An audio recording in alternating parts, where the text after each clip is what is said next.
Meanwhile, Vice President Jejomar Binay visited the hardest hit towns of Baganga, Katil, and Boston in Davao Oriental. Binay assured the residents of these areas of government assistance.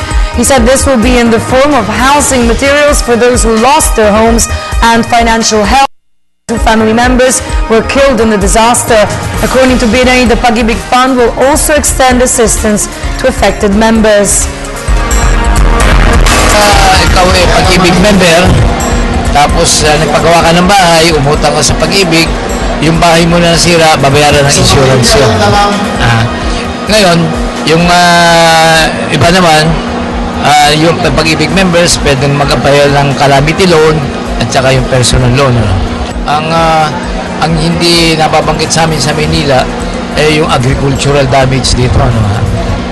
From here, I have to meet the banana growers. I saw for myself sa helicopter. Daming baksak na hindi masyadong nababanggit yun. Yung agricultural damage. It will take years, no? Para makapatubo ka na naman ulit ng mga punong kahoy.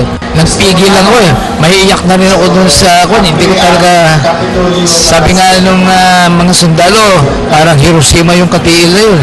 Tapos yung Baganga, talagang nakakaiyak eh. Talagang nakakaiyak.